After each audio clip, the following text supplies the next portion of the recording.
Well, hello there, gorgeous. Yes, you. I'm talking to you. You're beautiful. But let's face it, you're doing all these things for other people. You haven't even had time to take a bath between feeding the kids, cleaning up after the husband. Yes, you're gorgeous, but you stink. That's why today I'm going to show you how to make these soaps with real honey. Honey is actually made from a local honey farm just about less than an hour from me. Hopefully soon we can take a tour on that honey farm and possibly even Mr. Hunter will let us YouTube his area if you would like to see that. And Mr. Hunter, if you're watching, I know you're a family man, so maybe, just maybe, these puppy eyes will work on you. Please.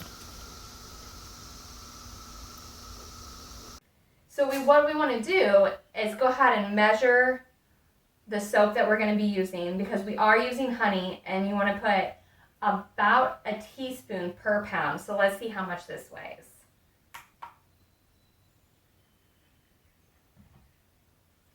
All right, so our soap is a little under a half a pound.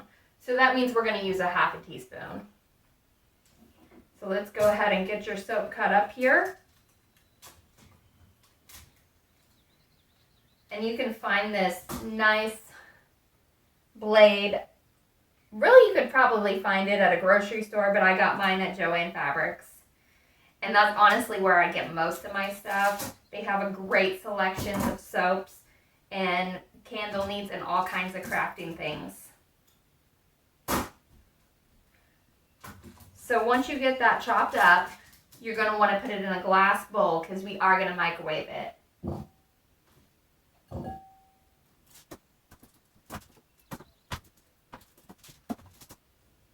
And as you can see, I also have under here what I'm chopping on. It's not really a chopping board, it's just a cookie tray. And the main purpose for this is when you have a silicone, like such as this one, it's kind of like flimsy, and when you go to move it, you don't want to have to balance it. And you don't need to I just put aluminum foil on mine because, let's be honest, the cooking sheet behind this kind of looks like your last boyfriend. Alright, so now once you have that in the bowl, you're going to want to microwave it in about 30-second increments. And then just get it out and check it every now and then and see if it's fully melted or if there's still clumps in there. Stir it with your popsicle sticks and see when you're about done. And here we are at my fancy microwave. You don't need a fancy microwave, you just need any microwave will work just fine. But you know I have that fancy one because I made all that money from those 6 views on my first video. One of the biggest mistakes I made when first making soaps was pouring my color into my soap after I had poured it into my silicone. And you don't want to do that. Unless you want to give it like a swirl effect, that might be a good idea. But today we're just going to pour it straight into the bowl because we want them all the same color. So just a couple of drops will be just fine for that coloring.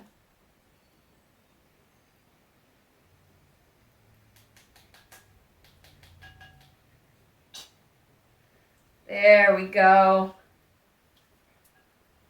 It's giving it a pretty beige color. So if you want it darker, you just simply add more color to it. Next, we're going to go ahead and add our honey. And remember, we had a half a pound of soap. So that means we're going to use a half teaspoon of honey. You really don't need too much.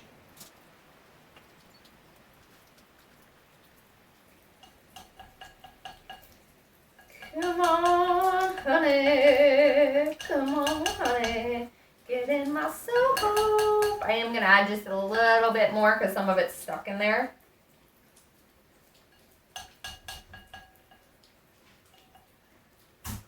There's where that popsicle stick comes in handy again. Scoop it out.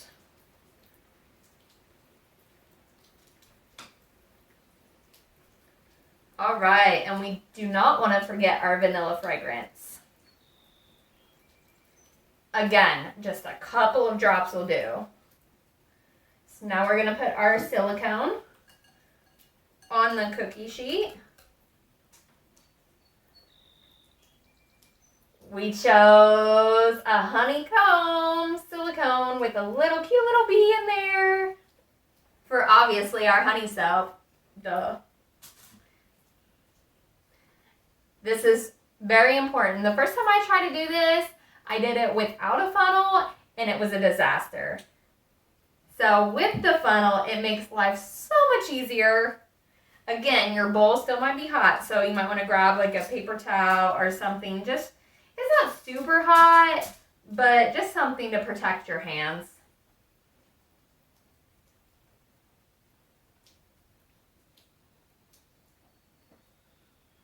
And I like to go up to the top of that silicone just so I know that my soaps are about the same size. Oh, got that one a little bit too high.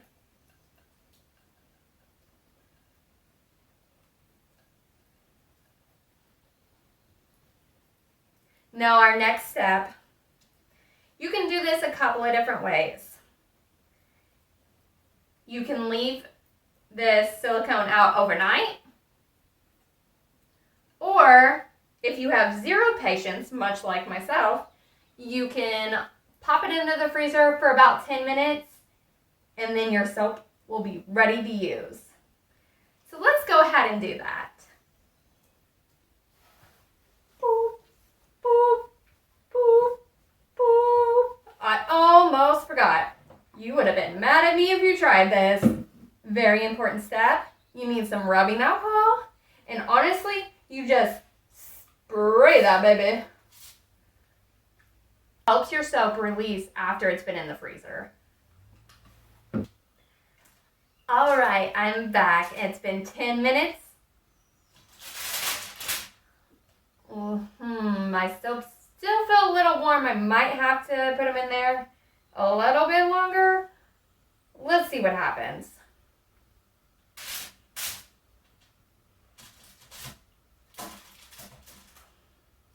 You want to stretch whether you're working with silicone or plastic, it really doesn't matter. You want to stretch it from side to side. That's going to help it release out of that mold.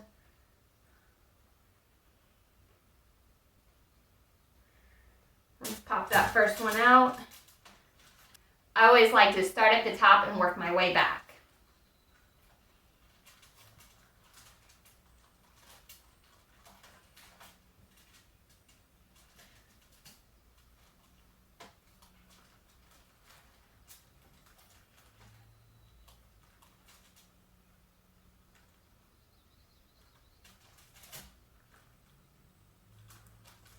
Okay, so I popped one out.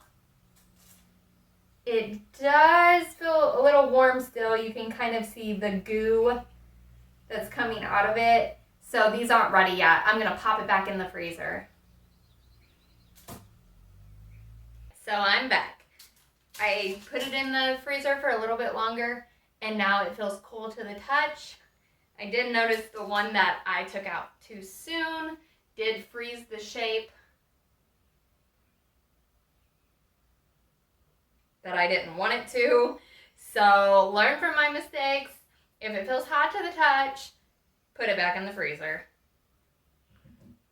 Let's see how these do. So again, you're gonna wanna push it from side to side and then start to pop them out.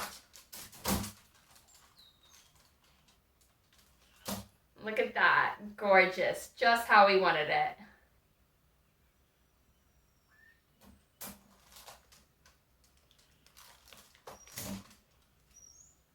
Now that one came out perfect.